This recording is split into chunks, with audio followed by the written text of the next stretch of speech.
मेरा नाम लवनेश वर्मा है। मैं अजमेर का रहने वाला हूँ और एक मिडिल क्लास फैमिली से मैं बिलोंग करता हूँ। सपना शुरू से यही था कि मैं एक बड़ा बिजनेसमैन बनूं। एजुकेशन मैंने बीए कंप्लीट किया है, एलएलबी कंप्लीट किया है और अभी मैं लॉ की जो है प्रैक्टिस भी करता हूँ, क्योंकि वकालत एक ऐसा फील्ड है कि जिंदगी भर प्रैक्टिस चलती है। साथियों, मैं मेरा बचपन का थोड़ा सा बता देता हूँ। मैंने अजमेर में ही जो है सेंट पॉल स्कूल से फर्स्ट क्लास से लेकर 12th तक मैंने पढ़ाई की। उसके बाद मैंने गवर्नमेंट कॉलेज से बीए कंप्लीट किया। उसके बाद फिर मैंने लॉ कॉलेज से मैंने अपना लॉ कंप्लीट किया। कहते हैं कि सारी दुनिया जब कहती है कि हार मान लो, लेकिन दिल धीरे से कहता है एक बार और कोशिश कर, तू जरूर कर सकता है। जिंदगी में मैं हमेशा कुछ ना कुछ करना चाहता था। और जिस परिवार में या समाज में या हम मिडिल क्लास में जहाँ रहते हैं, तो वहां पर सपनों को पूरा करने की बात कम कही जाती है और नहीं करने की बात ज्यादा कही जाती है। लेकिन दिल हमेशा से कहता था कि चाहे कुछ भी हो, बाहर कुछ भी हो, लेकिन अंदर एक ही बात होती थी कि सपना पूरा होगा जरूर। और कहते हैं कि जब हम बार बार इस बात को करते हैं, प्रार्थना करते हैं, विश्वास करते हैं, तो कहीं ना कहीं हमें वो चीज मिलती है जो हमने चाहा है। क्योंकि प्रार्थना और विश्वास दोनों अदृश्य हैं, परंतु दोनों में इतनी ताकत है कि नामुमकिन को भी मुमकिन बना देता है। साथियों, मैंने जब इस काम को देखा तो इस काम को मुझे हमारे सर जी हैं, ग्रेट सर जी, राम सर जी ने मुझे इस काम के बारे में जो इस काम को बहुत बताया था। और उन्होंने मुझे कहा था कि लवनी जी, बहुत अच्छा काम है, आप इस काम को कीजिए। आप जो सपने सोचते हैं वो यहाँ से पूरे हो सकते हैं। मैंने प्लान देखा, मुझे अच्छा लगा। देन उसके बाद मैंने काम करना स्टार्ट किया। मैंने अपने लॉ फील्ड में भी कई लोगों को बताया, मेरे साथियों लोगों को बताया, सब जगह बताया मैंने। क्योंकि होता क्या है कि जब काम तो इतना अच्छा है कि व्यक्ति काम को देखता ही इतना जोश में आ जाता है कि बिना सीखे ही करने लग जाता है। तो मैंने भी वही काम किया। मुझे लगा कि आसान काम है, हो जाएगा। लेकिन जब नहीं हुआ, कई साल लोगों ने मेरा मजाक उड़ाया, तो मुझे लगा कि यार ये काम नहीं हो सकता। फिर मैं जब लगभग लगभग बैठ गया था, उस समय मुझे महागुरु जी, महामहिम श्री टिकेन सर जी का साथ मिला, उनका आशीर्वाद मिला। उन्होंने मुझे कहा कि लवनेश जी, सब कुछ अच्छा हो सकता है, सब बढ़िया हो सकता है, लेकिन सबसे पहले आपको सीखना पड़ेगा। तो फिर मुझे लगा कि यार सीखने की जरूरत है। इसका मतलब लॉ का फील्ड अलग है, लेकिन यहाँ का फील्ड अलग है। फिर मैंने इस काम को सीखना चालू किया। महागुरु जी ने मुझे उंगली पकड़ के चलना सिखाया, हर चीज के बारे में मुझे बताया, छोटी छोटी चीजें बताई, कब गिरना है, कब उठना है, हर चीज के बारे में मुझे महागुरु जी ने बताया। तो महागुरु जी को मैं कहीं प्रणाम करता हूँ। और कहते हैं कि गुरु ब्रह्मा गुरु विष्णु गुरुदेव महेश्वराय, गुरु साक्षात परब्रह्म तस्मै श्री गुरुवे नमः। गुरु गोविंदो खड़े काके लागू पावे, बलहारी गुरु आपने गोविंदी को मिलाए। तो महागुरु जी, मैं आपको प्रणाम करता हूँ और आज की मीटिंग को स्टार्ट करता हूँ। इसके बाद महागुरु जी का जब साथ मिला, तो काम करना स्टार्ट किया, तो लोगों को प्लान दिया। तो उसके बाद प्लान दिया तो सक्सेस भी होने लगा, फॉर्म साइन अप होने लगे। ये सुखदेव जी हैं जो कि आज डबल डायमंड हो चुके हैं। और इसके बाद ये प्रशांत जी हैं जो कि डायमंड होने वाले हैं, ये मेरी टीम में हैं। धीरे धीरे कारवा बढ़ता गया और बढ़ते बढ़ते बढ़ते साथियों, आज बहुत बड़ा नेटवर्क हुआ है। तो ये सब महागुरु जी के आशीर्वाद से, टीम की बदौलत से, सिस्टम की वजह से। क्योंकि सिस्टम नहीं होता तो शायद मैं नहीं होता। धीरे धीरे करके रिकॉग्निशन होती गई। जब मैं पहली बार यहाँ पर आया था, तो मुझे बताया गया था कि ऐसे ऐसे करके टीम बनानी है, और मैं यही सोचता था कि लेफ्ट और राइट भी मैं कैसे कर पाऊंगा। लेकिन चूंकि सिस्टम का साथ मिला, टीम का साथ मिला, महागुरु जी का मार्गदर्शन मिला, तो फिर काम करते करते क्यूएसी बना, उसके बाद सिल्वर बना, गोल्ड, पर्ल, टोपाज। धीरे धीरे रिकॉग्निशन यहाँ पर होती गई। ये मेरे सभी वो साथी हैं जो कि रेड क्लब एंड अबव हैं, जो आज मेरे साथ खड़े हैं। मेरा साथ इन्होंने दिया। आज जो मेरा नेटवर्क है, इनमें इन लोगों का बहुत बड़ा हाथ है। तो मैं इनको भी बहुत बहुत धन्यवाद देता हूँ। अचीवमेंट की अगर मैं बात करूं तो ज़्यादा कुछ बड़े नहीं है, लेकिन एक आम आदमी के लिए तो बड़े ही होते हैं। क्योंकि मैंने तो ये भी नहीं सोचा था। साथियों, इस बिजनेस को जब मैंने किया था, तो मुझे अच्छी तरह याद है कि फॉर्म के पैसे भी मेरे पास पूरे नहीं थे। लेकिन इस काम को जब मैंने किया, तो करते करते साथियों, मैं यहाँ से लगभग 20 के करीब मोबाइल ले चुका हूँ, 2 लैपटॉप ले चुका हूँ, 3 लैपटॉप ले चुका हूँ, 2 बाइक ले चुका हूँ। मलेशिया में जाकर आ चुका हूँ। 2 बार थाईलैंड का भी हुआ था, लेकिन उस समय मेरा पासपोर्ट नहीं बना था। इसके बाद इंडिया टूर मेरा शुरू से रहा कि मैं हमेशा घूमूं फिरूं। मतलब थोड़ा अच्छा लगता है घूमना फिरना। हम तो बारातों का इंतजार करते थे कि किसकी कब बारात आवे और हम घूमने जाए। लेकिन इस बिजनेस की वजह से लगभग आधा भारत हमें घुमा दिया है। साथियों, 2 कार ले चुका हूँ। पहले टाटा इंडिगो थी, अभी मैं होंडा WRV चलाता हूँ। ये मेरा फोटो है जब मैंने पहली बार इंडिगो गाड़ी ली थी, देन उसके बाद जो मैंने होंडा WR भी ली थी, और दोनों में मुझे आशीर्वाद मिला मागुर जी का। इसके बाद फॉरेन ट्रिप गए, वहाँ मलेशिया गए, तो वहाँ पे भी महामगुरु जी का आशीर्वाद मिला, हमें साथ रहने का मौका मिला। और इसके बाद धीरे धीरे धीरे करते करते करते करते यात्रा बड़ी हुई। कहते हैं कि किसी भी इंसान की इच्छा शक्ति और दृढ़ संकल्प उसे भिखारी से राजा बना सकता है। ये बिल्कुल सच बात है, हकीकत बात है। क्योंकि इच्छा शक्ति में बहुत बड़ा दम होता है। इच्छा शक्ति ही एक ऐसी चीज होती है जो कि गिरने नहीं देती, और इच्छा शक्ति एक ऐसी चीज होती है जो कई मुसीबतों का सामना व्यक्ति को जो है करने के लिए जो है बिल्कुल एकदम दमदार बनाती है। साथियों, ये मेरा सिंपल फोटो है जब मैं स्कूल में था, उसके बाद मैं कॉलेज में, फिर धीरे धीरे करते करते अगर ये आज मुकाम बना है, तो ये कहीं ना कहीं सेफ शॉप की वजह से बना है। अगर सेफ शॉप नहीं होती तो शायद मेरा ये मुकाम नहीं होता। तो मैं अगेन धन्यवाद देता हूँ सेफ शॉप अकेडमी को, हमारे सभी मागू जी को, सिस्टम को, क्योंकि इन सब लोगों के मार्गदर्शन की वजह से आज मैं यहाँ पर हूँ। साथियों, एक आम आदमी को एक खास बनने का मौका सेफ शॉप देती है, सेलिब्रिटी स्टाइल बना देती है, लाइफ स्टाइल बिल्कुल एकदम चेंज हो जाती है। साथियों, ये जो हमारा काम है, इस काम में सबसे बड़ा इजाफा होने का कारण ये भी है कि सभी अपलाइनों ने एक परिवार की तरह मुझे रखा। बिल्कुल एक परिवार की तरह हम लोग रहते हैं, और परिवार की तरह रहने के कारण ही बहुत सारी चीज़ों का, बहुत सारी तकलीफों का सामना बहुत आसानी से हो गया, और बहुत सारी खुशियां जो है हमारी जिंदगी में आई।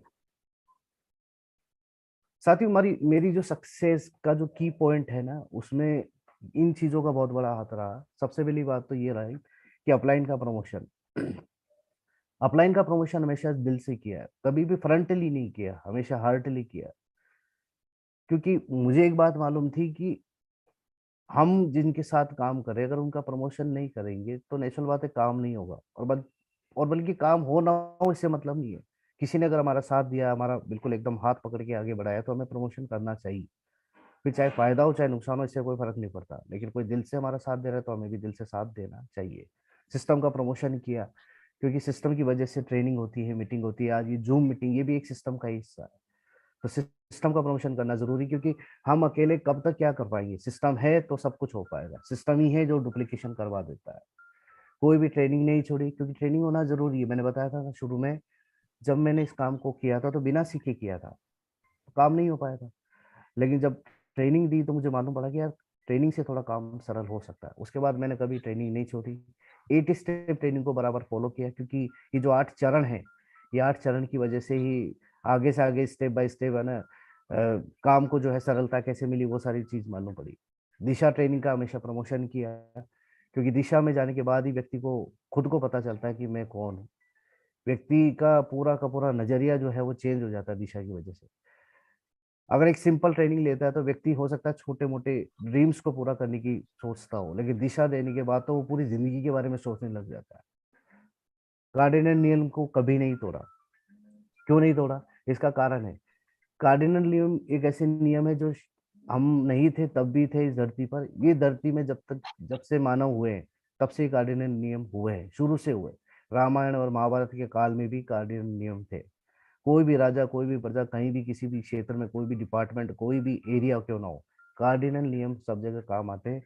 ये एक ऐसे नियम होते हैं कि इनको अगर कोई व्यक्ति फॉलो करता है तो कहीं भी सक्सेस हो सकता है। तो यहाँ पर भी कार्डिनल नियम बहुत ज्यादा जरूरी है। हर सप्ताह लगातार टीम की ग्रुप मीटिंग की। ग्रुप मीटिंग करना इसलिए जरूरी है, क्योंकि ग्रुप मीटिंग मैंने इसलिए की क्योंकि ग्रुप मीटिंग से व्यक्ति एक दूसरे से कनेक्ट होता है, जुड़ता है। वो एक दूसरे से पता रहता है कि कौन नया व्यक्ति आया है। एक दूसरे के हाव भाव का पता चलता है, एक दूसरे के घर के माहौल का पता चलता है। सबसे बड़ी बात है, एक दूसरे के हाल का पता चलता है, एक दूसरे की तकलीफ का पता चलता है। फिर वो जो तकलीफ होती है तो उसको पूरा करने पे फिर मजा भी आता है, क्योंकि हम आसमान में बैठ के नीचे का पता नहीं लगा सकते, लेकिन जब हम नीचे व्यक्ति के साथ बैठ कर नीचे बैठते हैं तब उसका पता चलता है। तो ग्रुप मीटिंग एक ऐसी चीज है जिसके अंदर व्यक्ति एकदम समानता पे आ जाता है, और ग्रुप मीटिंग से छोटी छोटी चीजों का जो है मतलब पता चलता है, और उसका सॉल्यूशन भी सबसे ज्यादा, अगर कोई सॉल्यूशन होता है तो वो ग्रुप मीटिंग की वजह से होता है। क्योंकि फील्ड में जो भी तकलीफें आती है उसका सॉल्यूशन ग्रुप मीटिंग में ही होता है। व्यक्ति ग्रुप मीटिंग में हमें बताता है कि ये तकलीफ आ रही है, ये तकलीफ आ रही है, लेकिन एक बड़ी ट्रेनिंग में, एक बड़ी मीटिंग में उसकी हिम्मत नहीं हो पाती। तो ग्रुप मीटिंग होना बहुत जरूरी है, क्योंकि ग्रुप मीटिंग से नीचे का नीचे आदमी भी ऊपर से व्यक्ति से जुड़ता है। और कहीं ना कहीं आज अगर इस मुकाम पे अगर मैं हूँ तो ग्रुप मीटिंग का बहुत बड़ा हाथ है, क्योंकि नीचे से नीचे व्यक्ति का पता चला, तकलीफ का पता चला, तो सॉल्यूशन भी हुआ, सॉल्यूशन हुआ तो नेचुरल बात है नेटवर्क बढ़ा। अपने काम की और टीम की जिम्मेदारी ली। जिम्मेदारी तो देखो जरूरी है, कारण ये कि आज अगर हमारी शादी हुई तो जिम्मेदारी ली, बच्चे हुए तो उनकी जिम्मेदारी ली, तो ऐसे ही टीम होती है, टीम की भी जिम्मेदारी लेना बहुत जरूरी है। और टीम की जिम्मेदारी जब लेना बहुत ज्यादा जरूरी है जब बहुत ज्यादा तकलीफ में हो, क्योंकि टीम हमने बनाई है तो नेचुरल बात है उसको आगे बढ़ाना भी हमारा काम है, क्योंकि टीम हमारी है। टीम हमसे बहुत ज्यादा उपेक्षा करती है, हो सकता है हमारे लिए पूरी दुनिया हो, लेकिन टीम के लिए तो हम ही दुनिया है। तो टीम की जिम्मेदारी लेना बहुत जरूरी है। और जिम्मेदारी में भी क्या होता है, जिम्मेदारी में ये होता है कि अगर किसी को प्लान करना नहीं आ रहा है तो उसको प्लान सिखा दिया, ट्रेनिंग करनी नहीं आ रही ट्रेनिंग सिखा दी, ड्रीम्स बनाना नहीं आ रहा ड्रीम्स बना दिया, लिस्ट बनानी नहीं आ रही लिस्ट बनवा दी। छोटी छोटी चीजों में कभी पैकेज में कोई दिक्कत आई तो उसका पैकेज का सॉल्यूशन करवा दिया, कभी चेक नहीं आ पाया उसका सॉल्यूशन करवा दिया, किसी का ईसीएस नहीं हुआ तो सॉल्यूशन करवा दिया। छोटी छोटी छोटी छोटी जो चीज होती है, बस यही टीम की जिम्मेदारी होती है, इसके अलावा कुछ नहीं होती। और माँ गुरु माँ मही में एक बात भी कहते हैं, जैसे हम दो बच्चों की जिम्मेदारी लेते हैं, उनकी परवरिश की पूरी जिम्मेदारी लेते हैं, लेकिन हम 20 साल तक भी अगर उनकी परवरिश करें तो कोई गारंटी नहीं है कि वो हमें आगे जाके वो हमारा साथ देगी कि नहीं देगी। लेकिन अगर यही हमने टीम की 2 3 साल 4 साल तक उनकी हमने मदद कर दी, उनकी जिम्मेदारी ले ली, उनको थोड़ा सा हमने साथ दे दिया, तो वो हमारे बाकी की जो दो बच्चे हैं ना, दोनों बच्चों की भी जिम्मेदारी एक प्रकार से मान के चलो, वो दोनों बच्चों की सक्सेस भी कहीं ना कहीं टीम की वजह से हो जाएगी। तो ये हमारी एक तीसरे बच्चे के रूप में होती है, जो हमारी टीम होती है, जिसका हमको परवरिश और ध्यान बिल्कुल वैसे ही रखना पड़ता है जैसे कि हमारे खुद के बच्चे हो। तो जब हम टीम को अपना परिवार मान लेते हैं तो ये जिम्मेदारी ऑटोमेटिक हो जाती है। दर्द जो है, जब टीम को दर्द होता है तो खुद को ऑटोमेटिक दर्द होने लग लग जाता है, उनकी खुशी में भी हमको खुशी मिलने लग जाती है। तो ये जिम्मेदारी लेना बहुत ज़्यादा जरूरी है, और ये जिम्मेदारी मैंने ली।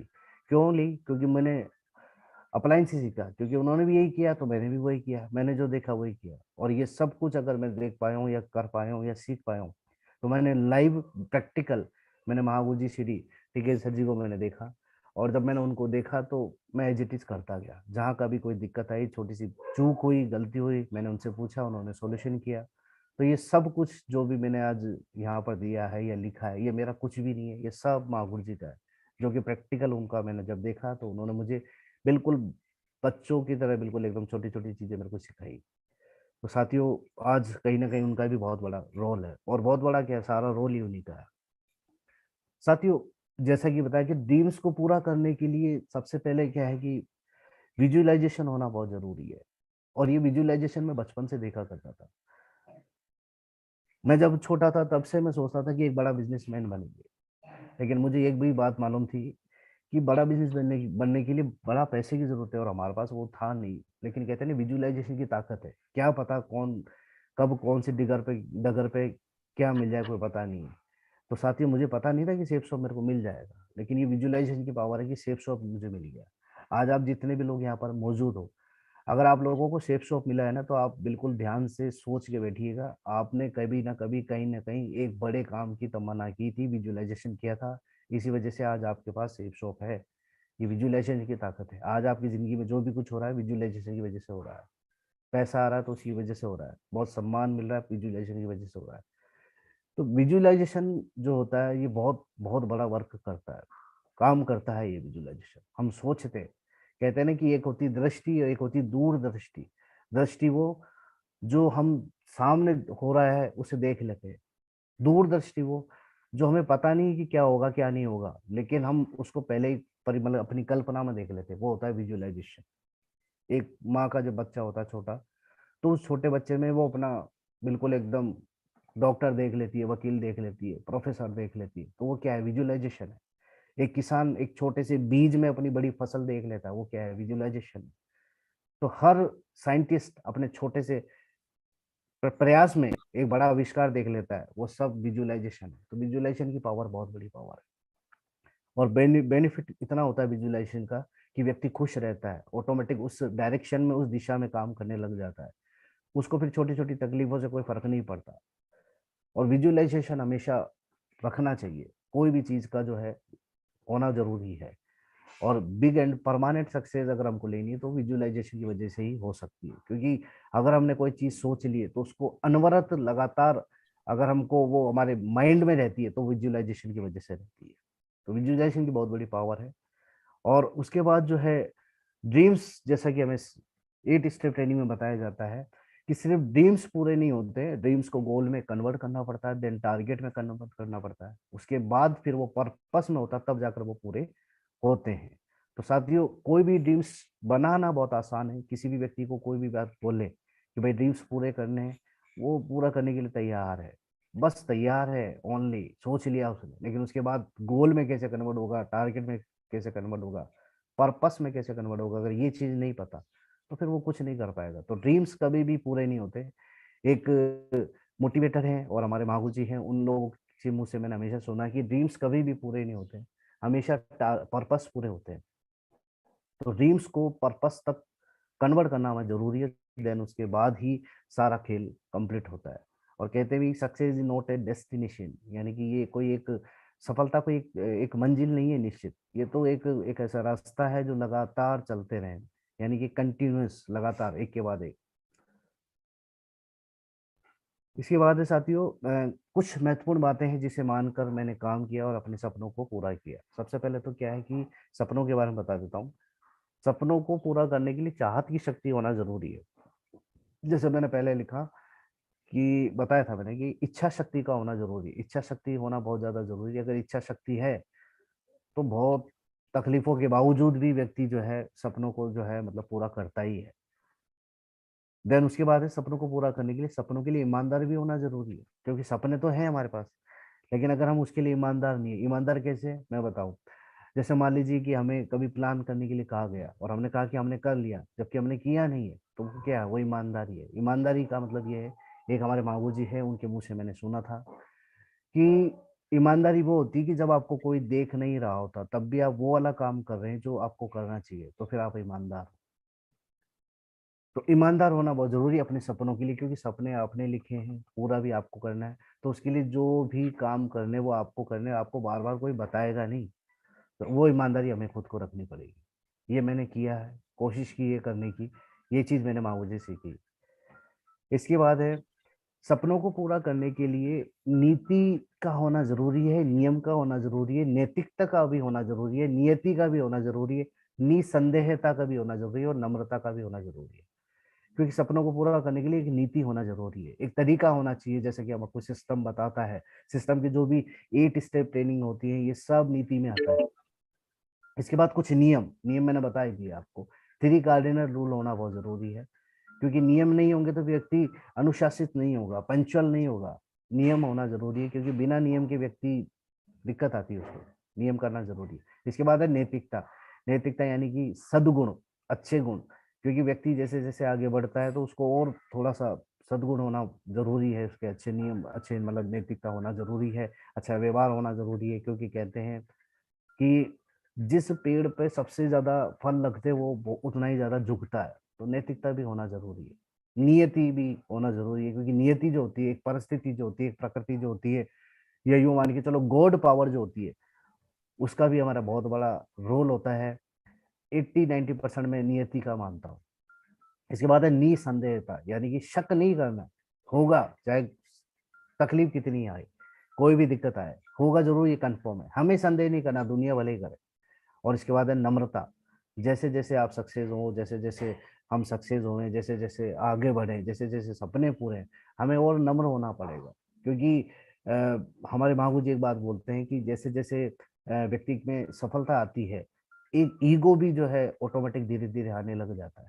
तो हमें नम्र होना बहुत ज्यादा जरूरी है। ये ईगो जो है हमें दिक्कत कर सकता है, इसलिए हमें नम्र होना बहुत जरूरी है। चौथा है सपनों को पूरा करने के लिए सही रास्ता सही मार्गदर्शन में चुनना जरूरी है। देखो, सही रास्ता सही मार्गदर्शन में, यानी कि सही रास्ता तो हमें दिख जाता है, लेकिन अगर कभी कभी गलत मार्गदर्शन अगर मिल जाता है, या गलत मार्गदर्शन के चक्कर में हम आ जाते हैं, तो रास्ता तो सही है, काम भी सही है, सब सही है, लेकिन मार्गदर्शन अगर सही नहीं होता तो तमाम मेहनत के बाद भी वो पूरा नहीं हो पाता जो हमें चाहिए। तो मार्गदर्शन भी सही होना चाहिए, तो सही रास्ते के साथ साथ, और ये हमें थोड़ा सा देखना पड़ेगा, चुनना पड़ेगा हमें सही व्यक्ति को। चुनना पड़ेगा हमें सही रास्ते को। सही व्यक्ति को चुन लोगे तो सही रास्ता तो ऑटोमेटिक आ जाएगा। सपने एक दिन में पूरे नहीं होते, पर एक दिन जरूर पूरे होते हैं, इसलिए सपने जब तक पूरे ना हो लगातार सही रास्ते पे चलना जरूरी हो। ये बिल्कुल सच बात है, ये एक दिन में कुछ नहीं होता, लेकिन एक दिन होता जरूर है। वही है ना कि एक एक फैसले से एकदम कुछ नहीं होता, यानी हमने कोई फैसला ले लिया तो एकदम नहीं होगा, लेकिन उस फैसले को अगर हमने लगातार लिया तो हमारे सपने पूरे होने पक्का है। तो हमने हमने जो फैसला किया उस पर पक्का होना जरूरी है, अडिग होना जरूरी है, और हमें लगातार चलना जरूरी है। सपनों को पूरा करने के लिए कभी कभी दबाव भी झेलना पड़ता है, तकलीफ भी देखनी पड़ती है, कीमत चुकानी पड़ती है, नेचुरल बात है। अगर हम आगे बढ़ रहे हैं तो हमारे मागू जी एक बात बोलते हैं कि कोई भी खुशियां अगर आती है तो वो तकलीफ में लपेट के आती है। यानी कि अगर हमको गुलाब भी मिला तो कांटों के साथ मिलेगा। तो हमेशा एक बात का ध्यान रखिएगा, कभी भी कोई भी सपना अगर हम पूरा करते हैं तो सपनों के साथ साथ हमें ये भी ध्यान रखना पड़ेगा कि दबाव भी झेलना पड़ेगा, तकलीफ भी झेलनी पड़ेगी, उसकी कीमत भी चुकानी पड़ेगी। बिना दबाव के, बिना तकलीफ के, बिना कीमत चुकाए हम सपनों को पूरा करने में एज इट इज हो जाए, बिल्कुल मक्खन की तरह सब कुछ मिल जाए, ऐसा नहीं जरूरी, ऐसा नहीं होता, ना आज तक हुआ। तो सपने एक के बाद एक बड़े होना जरूरी है, जिससे व्यक्ति किसी भी सफलता के पायदान में रुक ना जाए। मैंने कोई सपना देखा मोबाइल का, पूरा हुआ, फिर उसके बाद आगे सपना देखा, फिर उसके बाद आगे सपना देखा। मैंने कभी कार का सपना नहीं देखा था, लेकिन जैसे जैसे आगे बढ़ते गए तो सपने ऑटोमेटिक फिर बड़े बनाते गए। तो सपनों का बड़ा बनाना बहुत जरूरी है, क्योंकि बड़े बनाएंगे तभी हम आगे से आगे चलते जाएंगे, नहीं तो फिर एक जगह रुक जाएंगे। और किसी एक बहुत बड़े मोटिवेटर ने कहा है कि रुका हुआ आदमी और रुका हुआ पानी सड़ जाता है। तो हमें अपने आप को रुकना नहीं है, आगे से आगे बड़े सपने तैयार रखने, अपने आप को खुद को काम देना है। कोई हमें काम नहीं देगा, कोई हमारे सपने नहीं बनाएगा, हमें खुद को अपने आप को काम देना है। अपने आप को काम देने का मतलब ये है कि हमें बड़े सपने बनाने पड़ेंगे, जिससे कि हम आगे से आगे कोई ना कोई प्लानिंग करते रहे, काम करते रहे। अपने सपने पूरे हो जाएं तो समाज के लिए, देश के लिए, मानव जाति के लिए, सभी जीव जंतु के लिए, पर्यावरण के लिए कुछ ऐसा किया जाए जिससे कि ईश्वर को भी लगे इस व्यक्ति को इंसान बनाकर धरती पर भेज के कोई गलती नहीं की। क्योंकि व्यक्ति जब इस काम के अंदर आया है, इस समाज के अंदर आया है, इस दुनिया के अंदर आया है, तो मैंने एक पिक्चर देखी थी, चक दे इंडिया। उसके अंदर शाहरुख खान जी का एक बहुत अच्छा डायलॉग था। उन्होंने कहा था कि हमें सबसे पहले देश के लिए खेलना चाहिए, उसके बाद फिर हमारे राज्य के लिए खेलना चाहिए, फिर हमें अपने शहर के लिए खेलना चाहिए, फिर मोहल्ले के लिए, फिर बचा कुछ हो जब अपने लिए खेलना चाहिए। बिल्कुल सच बात थी। तो हमें भी अपने सपनों को पूरा करते समय ये भी ध्यान रखना है कि सिर्फ हमें अपने ही नहीं करने, हमारे साथ बहुत सारे लोग हैं, परिवार के लोग हैं, समाज के लोग हैं, आसपास के लोग हैं। ठीक है ना, जब हमारे सपने पूरे हो जाए तो हमें उनके बारे में भी सोचना है, क्योंकि जब हम बड़ा सोचेंगे, क्योंकि माहू जी श्री देवसर जी ने एक बहुत अच्छी बात कही थी, अगर आप जिंदगी में कभी किसी की मदद करना चाहते हो, देश की कहीं भी किसी भी प्रकार से मदद करना चाहते हो, तो सिर्फ आपको एक ही काम करना, अपने आप को बड़ा अमीर बना लो। जब आप अपने आप को बहुत बड़ा अमीर बना लोगे तो आप बहुत सारे लोगों की मदद कर दोगे। तो ऐसे ही है कि हमें भी जो है सिर्फ अपने बारे में नहीं, और भी बहुत सारे लोगों के बारे में सोचना चाहिए। और जब हम सोचते हैं तो ऊपर वाला रास्ता निकाल देता है। इसके बाद साथियों, मैं आज की इस मीटिंग के लिए मैं धन्यवाद दूंगा। लगभग इतनी ही बातें थी, कोई बड़ी बात नहीं थी, सिंपल बातें हैं जो मैंने आज आपसे की है। और ये सिंपल बातों से ही आज मैं यहाँ पर हुआ हूँ, क्योंकि महावीर जी से मैंने एक बात सीखी थी कि बड़े बड़े काम को करने के लिए कोई बड़ा बड़ा काम, बड़े बड़े सपनों को पूरा करने के लिए कोई बड़े काम की जरूरत नहीं होती। छोटे छोटे कामों से ही बहुत बड़े काम हो जाते हैं।